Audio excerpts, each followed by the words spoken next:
Take a look at our guarantee of the game presented by AT&T. In the case of uncertainty, expectation is what is considered most likely to happen. Well, according to the AP voters, they expected big things from both Texas and Penn State, ranking them number 1 and number 2 in the AP preseason poll. Well, both of those teams picked up their second losses earlier on today. Both of these teams also have elite recruiting classes, quote-unquote NFL caliber talent. How often have we heard that? Right. And continuity, at least on paper. Yeah. But it hasn't translated to the field, Maddie. Why is that? I would say the biggest thing, right, is just that, first of all, football is really tough. It's a hard football game. It's a hard sport, right? And it's difficult to put everything together. In Texas's case, I think it really is just the fact the offensive line isn't playing as a cohesive unit. The rushing attack isn't as effective, and the running back room is not quite as talented as it was a year ago. There's no explosive nature to it. I would also say, too, that, hey, Arch Manning, a young quarterback with a young receiving group around him, and they have just failed to mesh as a unit. And it's hard in modern college football now, with just how many good teams there are and how talented everybody is, to piece it all together week by week. Right? And this is a Florida team that we knew going into it is a talented football team that has been underperforming. And let's just face it, Arch Manning in the offense, they just haven't quite found what their identity is. Arch Manning has not yet hit his stride. He seems to be forcing the issue a little bit too often offensively and trying to make the big play. And let's also just realize, too, that his mechanics and his mind and his feet just aren't quite all matching each other right now. Right? He has the talent. We saw it on the one where he moves and he throws that post route down the middle. It's a beautiful throw. It's in rhythm. You could see, right, the potential that Arch Manning has at the position. But it's just too few and far between right now with the rhythm of this offense. And I think Sark just has to do a little bit better job of trying to make more opportunities easier for him early in the game to build his confidence, to give him easy completions that they can build off of going forward, because the rushing attack really is just what's lacking right now. Can the same be said for Andy Kotelnicki at Penn State too? Because it feels like these two coordinators, and I know Sark calls a lot of the plays on offense too, or certainly has a big role in that. It's his offense. Yes, but it seems like they are unwilling to or just don't want to really adapt to what their personnel is at the moment. They have their systems and they're sticking to it, right? That's at least what it feels like to me. It's definitely part of it. Yeah, I would say when you look at all the teams that we're talking about, where you just saw the graphic, Penn State, Texas, and Clemson, the biggest thing that's not clicking is at the quarterback position. They're all underperforming the expectations that were set, because we know the most important position in football is at the quarterback position. And there's a disconnect some way, somehow, with these players. Now, you have to understand, if you're Penn State or Texas, you have a target on your back. That's right. Every single week, teams are going to get up to play you. Teams are going to treat this game like it is their Super Bowl. And I think for Texas, you look at it, they didn't have as much energy. They weren't hustling as much as Florida did. Florida wanted this game more. You look at Penn State when they lost the game, same situation. Clemson, when they ended up losing their game, they just don't look like the team that is hustling. And it is almost like they think they're entitled to some type of victory, and that doesn't come in the game of football. And quite frankly, I said this last week, and I'll say it again.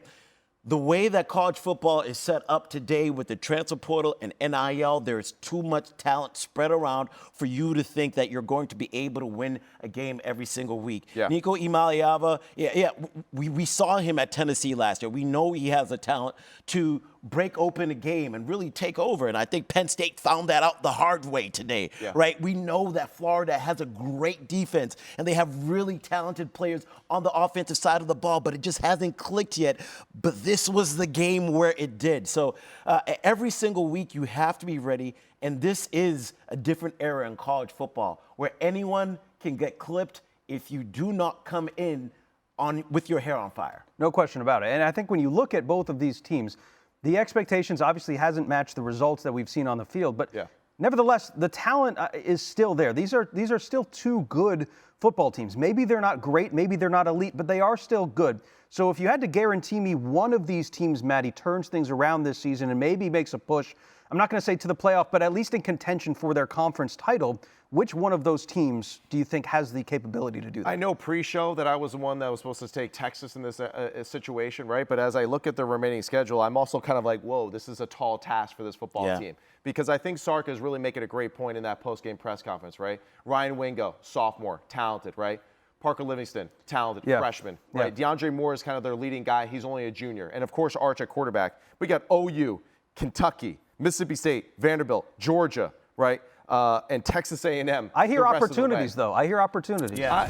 Listen, I think that here's their schedule right here for everybody that's watching the show. There's some tough matchups for them going forward. And of course, I believe in Sark and his ability to help Arch develop and continue his growth at the position. But it is going to come with some bruises. It is going to come with some lumps and bumps in the road. There's no doubt about it. The Oklahoma case, I'm just letting you know, Brent Venables, he's bringing the house. So Arch is going to have some opportunities to throw one-on-ones. The big question is just is he going to stay upright long enough, right, for a lot of those opportunities? We know how good Vanderbilt is. That's going to be a tough matchup. Vanderbilt is a legit playoff contender football team, right, with that defense. So there is a path. There's no doubt about that. We're going to see Arch grow and become a man right in front of our eyes with the schedule that they have in front of them. And I do believe that Sark has the ability and the voice to guide his young quarterback through that process. There is a path for both teams. Penn State is not done. I see everybody in the chat because they still have Indiana and Ohio State. Right. Now, James Franklin is going to have to do something that we haven't really seen him do, and that's beat a top 10 team, not once but twice, to be able to make it into the playoffs. But do I feel confident in that? Of course not. I feel more confident in what Texas can do. But just take a look at the rest of Penn State's schedule. With the way that their offense has struggled today, all right? Drew Aller, not being able to, it's sort of the same situation as Arch Manning. We've been waiting longer for Drew Aller to be able to find some consistency on the offensive side of the ball and identity.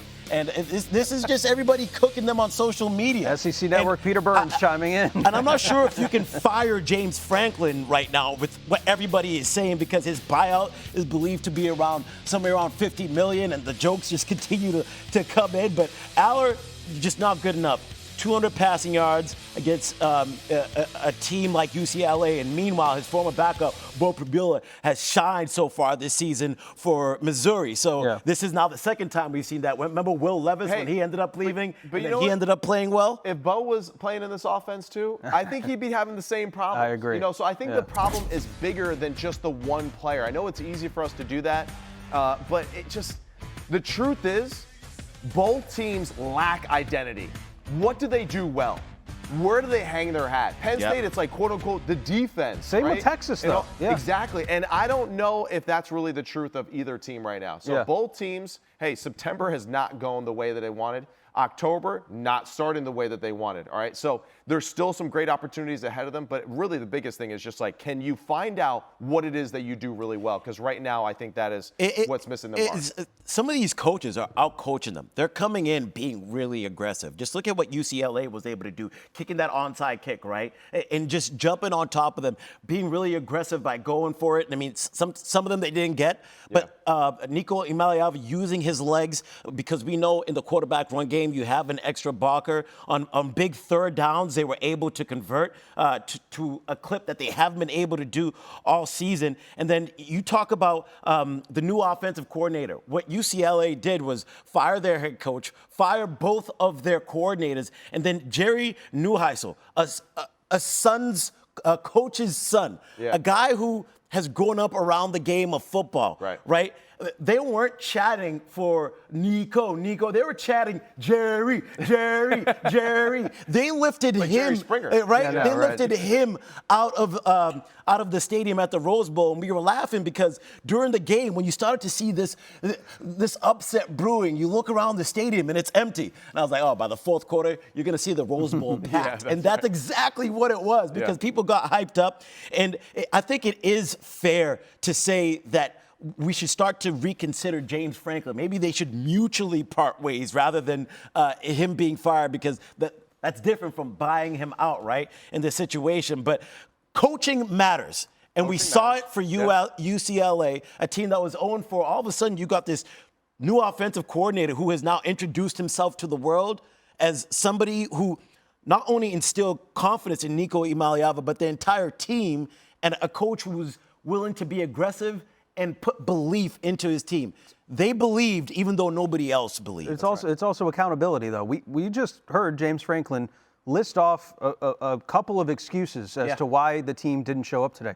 I didn't hear Dan Lanning having to complain about a flight across the country and bringing a young team across the country to go win at James Franklin's place. Yeah, with a young quarterback. With a young quarterback. Yeah. So it's these kind of same things that keep coming up with this Penn State team. And look, I mean, Penn State gave up 42 points to UCLA, right? That's a Jim Knowles coach defense, right? This guy knows that was another point. How to coach that side of the football. So right now, just Penn State overall, the lack of leadership and the veteran leadership is the biggest concern, I think, for this football team.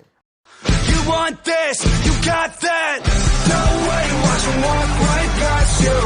Run fast while you have the chance. Don't speak, let them look right at you.